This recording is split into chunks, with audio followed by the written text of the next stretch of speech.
우리는 이 계급이 존재하는 사회에 있습니다. 하지만 이것이 잘 유지되지 않을 때가 있습니다. 가장 큰 것은 기존 세력과 새로운 세력이 같이 부딪힐 때 나타나는 경우가 있습니다. 기존 세력이 잘못을 크게 하는 경우 이런 새로운 세력이 크게 되기 마련입니다. 그들이 제대로 못했기 때문에 유모양 욕골이 나서 새로운 세력이 나타나 그러한 잘못을 바로잡고 공을 세우는 경우입니다. 그리고 이 주도권을 잡습니다. 하지만 그러한 공과 권력을 기존 세력들이 제대로 인정을 하는 것을 여러분들 본 적이 있으십니까? 이 역사를 보더라도 뛰어난 인물이 나타나면 기존 세력들은 어떻게든 그것에 대해서 물어뜯기에 바쁩니다. 그래서 많은 유능한 인물들이 역사에서 보면 이 누명을 쓰고 귀향을 가지 않습니까? 이스라엘 역사를 보면 이 사사 기드온은 가장 미약한 므낫세 지파 출신입니다. 그리고 이 전쟁에서 미디안인들로부터 핍박을 당하는 북부 지방의 지파들만이 이 전쟁에 참여를 했습니다. 이때 왜 이런 일이 생겼냐면 국가의 기틀이 아직 마련되지 않았기 때문입니다. 같이 이스라엘이 합심을 해서 이 그 미디안과 전쟁을 했으면 좋았을 텐데 아직 국가적인 기틀이 없었기 때문입니다. 우리 대한민국의 남자들이 왜 군대를 가겠습니까? 물론 이런 나라의 어떤 충성심과 그런 애국심으로 가는 사람들이 있긴 있지만 극히 소수일 겁니다. 나라가 억지로 가라고 위임으로 해놨기 때문에 가는 겁니다. 만약에 군대에 가라고 그냥 광고만 내고 강제성이 없다면 어떻게 되겠습니까? 대부분 젊은이들이 난 허송세월을 군대에서 2년 동안 보낼 수 없다라고 생각하고 대부분 가지 않을 겁니다. 이와 마찬가지입니다. 강제성이 없으니까 국가기관이 위임으로 지정을 하지 않으니까 이 이스라엘 군사들이 지원이 그렇게 많지 않은 겁니다. 북부 지방의 사람들, 지금 당장 침략을 당하는 지파들만 나서는 겁니다. 왕정 체제였다면 어떻게 됐을까요? 모든 지파에서 군을 뽑았겠지만 왕권 체제가 아니었기 때문에 실제로 국방의 의무를 실천하는 지파가 얼마 되지 않았던 겁니다. 이게 얼마나 분통 터질 만한 일입니까? 지금 전시인데 사람들이 전쟁을 하러 나오질 않는 겁니다. 전쟁에 나오라고 하면 나도 가고 싶긴 한데 지금 처자식이 있어서 못 간다. 먹고 살기 힘들어서 못 간다. 나라가 나한테 해준 게 뭐냐 해서 못 간다. 힘들어서 나오지 않는다고 하면 그 심정이 어떻겠습니까? 지금 이 지역 사람들은 외국 그런 오랑캐들한테 날마다 괴롭힘을 당하고 있는데 이 나라가 전혀 도와주지 않으면, 그 국가 국민들이 전혀 도와주지 않으면 어떻겠습니까? 이것도 답답한 상황인데 전쟁에 참여하지도 않은 지파가 오히려 자기가 잘났다고 큰 소리를 치면 어떻겠습니까? 기드온이 바로 그러한 상황이었습니다. 이 미디안군을 아주 훌륭하게 이 300만만 이끌고 이겼는데 이긴 후에 에브라임 지파가 갑자기 나타납니다. 그리고 왜 우리를 부르지 않았냐고 불만을 표시하며 화를 내는 겁니다. 에브라임 지파가 왜 이랬겠습니까? 이 에브라임 지파는 주도권을 빼앗기기 싫은 것입니다. 기존에 가장 강한 지파입니다. 이 프라이드를 가지고 있는 지파입니다.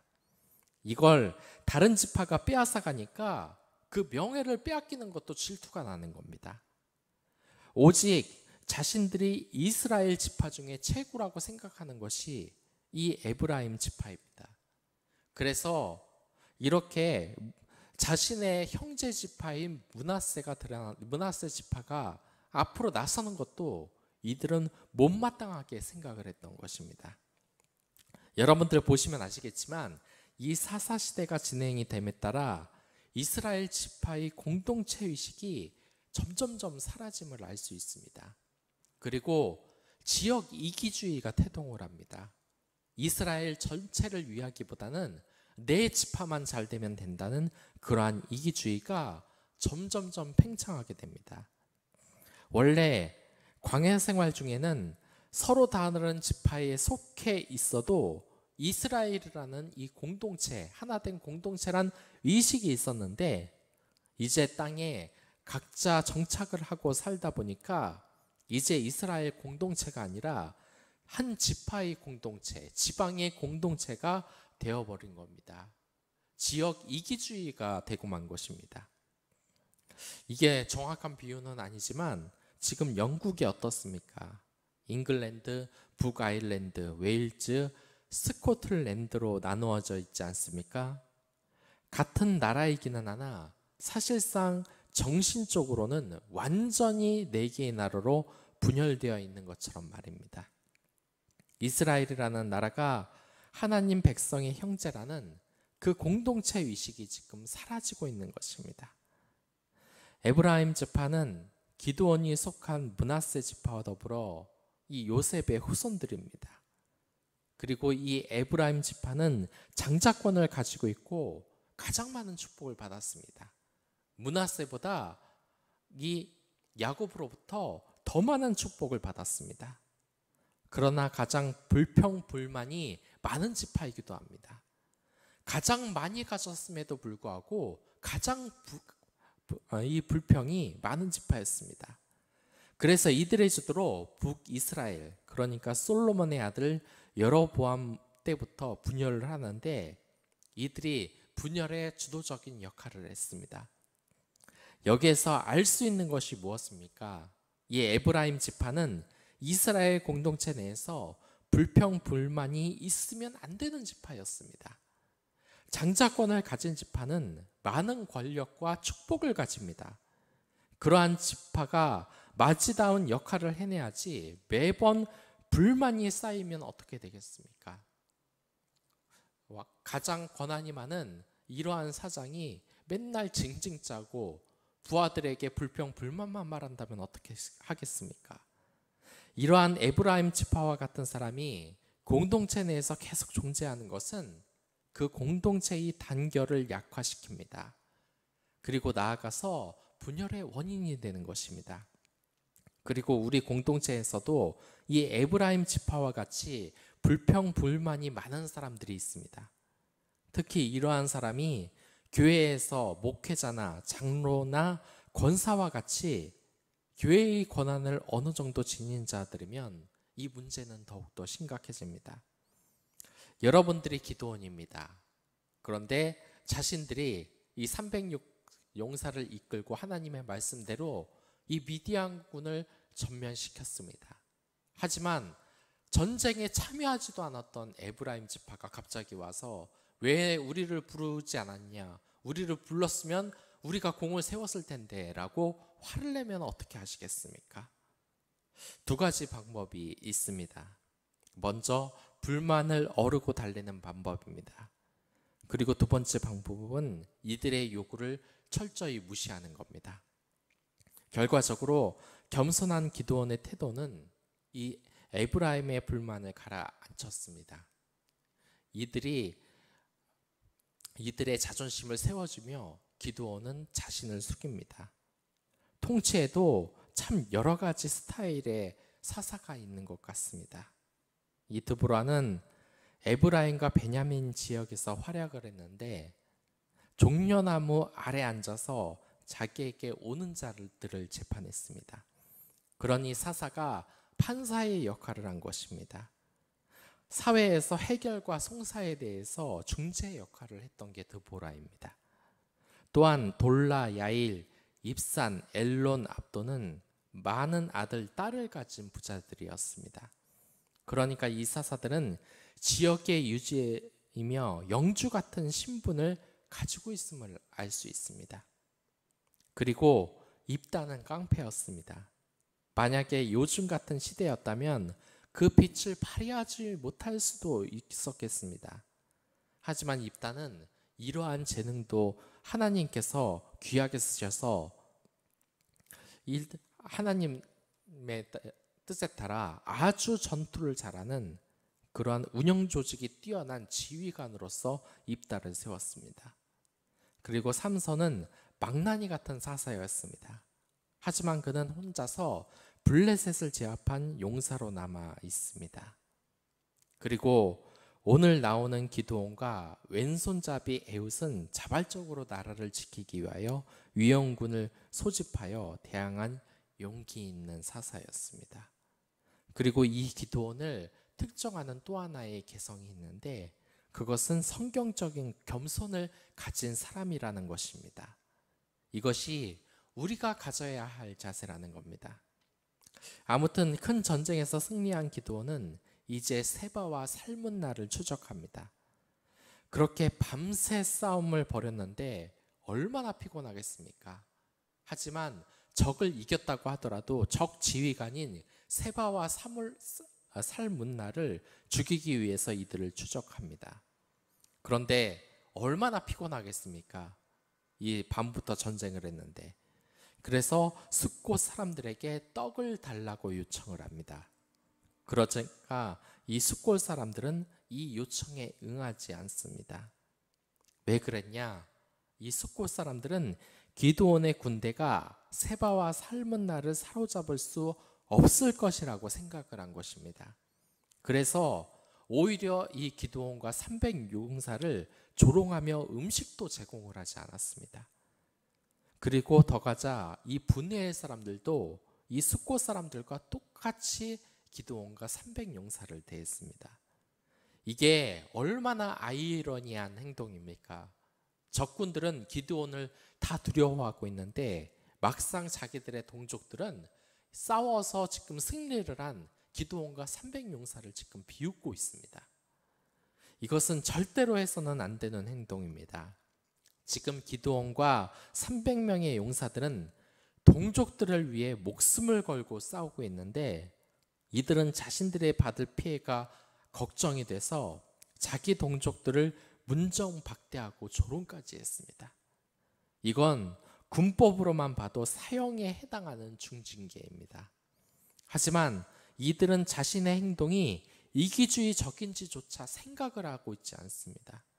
기드온을 조롱하는 것이 바로 그 이유였습니다. 우리가 바로 알아야 하는 것이 있습니다. 하나님께서는 성도의 신앙을 시험하기 위해 성도로 하여금 희생을 요구할 때가 있다는 것입니다. 나는 하나님 믿는 이유가 조금 더 희생하지 않고 잘 살고 축복을 받기 위해서다? 하나님의 신앙에 대해서 단단히 착각을 하고 있는 것입니다. 장담하건대 그러한 신앙생활은 이 세상 어디에도 없습니다. 제가 골목 식당이나 이 장사의 신을 참 많이 보는데 그걸 보면 여러분들 어떻습니까? 여기서 보면 솔루션을 해주는 사람들이 있습니다. 이 망해가는 식당들을 보면서 식당 주인을 엄청나게 야단을 칩니다. 왜 그렇겠습니까? 이 장사를 지금 장난으로 알고 있다는 겁니다. 열심히 노력해도 모자르고 마케팅을 세워도 모자란데 생각 자체를 하지 않고 노력 자체를 하나도 하지 않고 식당을 하는 겁니다. 진지하게 임하지 않고 우습게 보고 노력도 안 하기 때문입니다. 여러분들, 이 세상에서 열심히 하지 않는 사람이 성공하는 경우는 없습니다. 물론 저 사람이 재능이 뛰어나서 나는 재능이 없어서라고 변명은 할 수 있을지 모르지만 결국 노력입니다. 이 세상에서 공부를 잘하는 사람에게 원래 머리가 좋아서 이런 경우는 진짜 있기는 있습니다. 하지만 그 머리가 좋은 경우는 정말 극소수입니다. 대부분 다 노력을 해서 공부를 잘하는 겁니다. 최근에 올림픽 야구에서도 우리나라 대표팀이 비난을 받는 이유가 뭐겠습니까? 진지하게 임하지 않고 최선을 다하지 않았기 때문입니다. 그건 프로야구 선수로서의 정신을 버린 것과 같기 때문에 우리 국민들이 실망을 한 겁니다. 프로야구 선수는, 특히 국가대표 선수는 목숨을 걸고 경기에 임해야 하는 각오를 가져가야 하는 것입니다. 그러면 여러분들, 이들에게 힘든 일만 있었을까요? 식당 주인이 최선을 다하면 그 열매를 언젠가 얻게 될 것입니다. 그 성공한 식당들, 그러니까 그 월마다 매출을 한 몇천 단위로 얻는 그러한 식당들 인터뷰를 한번 보시기 바랍니다. 그 식당 주인들을 어떻습니까? 정말 죽어라고 노력을 합니다. 다 그에 따라 나오는 열매였던 것입니다. 그리고 야구 선수 또한 마찬가지입니다. 정말 죽도록 야구를 해야 되고 열심히 노력해야 되지만 그 열매가 무엇으로 돌아옵니까? 많은 연봉과 이 명예가 대가로 돌아옵니다. 일반인들은 절대로 꿈꿀 수 없는 그러한 아주 좋은 결과가, 열매가 기다리고 있는 것입니다. 그러고 보면 우리 그리스도인들, 여러분과 저를 한번 보십시오. 이 그리스도인들이 얼마나 염치가 없습니까? 그리스도인이 받는 복이 여러분들 어떻게 주어진다고 생각을 하십니까? 많은 연봉과도 비교할 수 없는 천국 시민권입니다.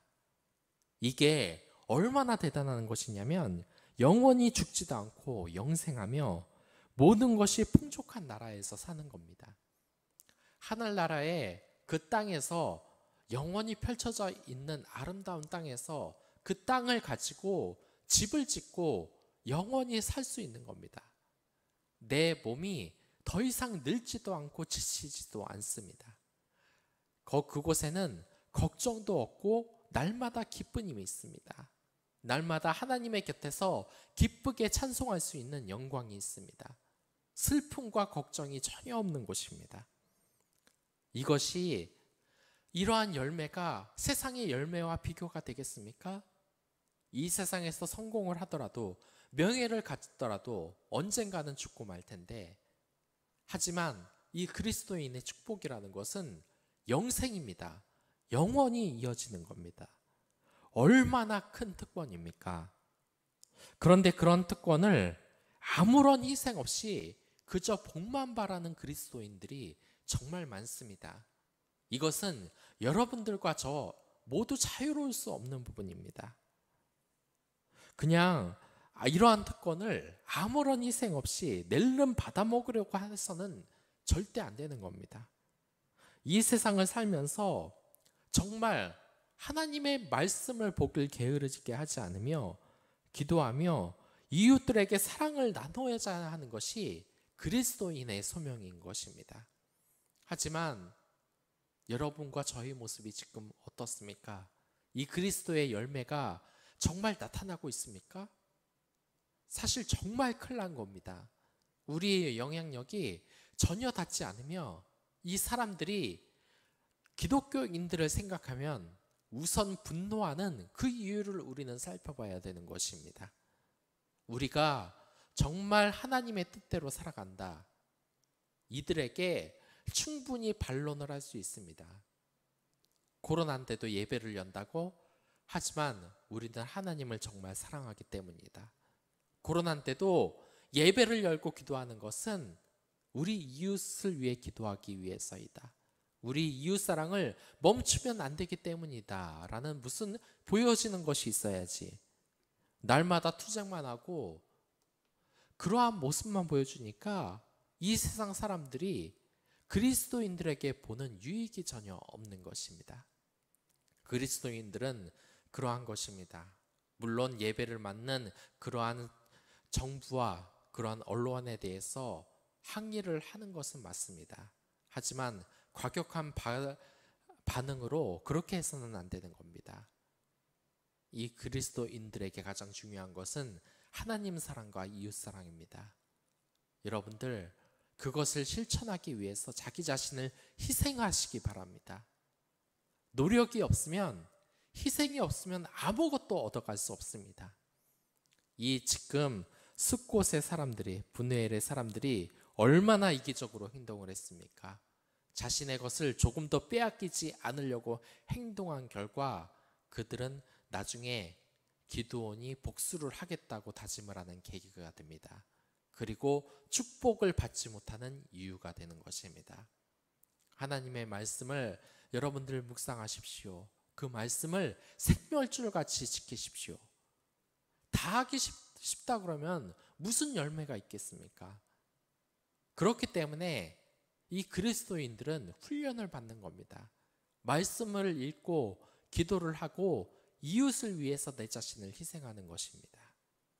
그렇게 온전히 주님께 영광을 돌리는 그리스도인들이 되길 바라겠습니다. 그럼 다 같이 기도하도록 하겠습니다.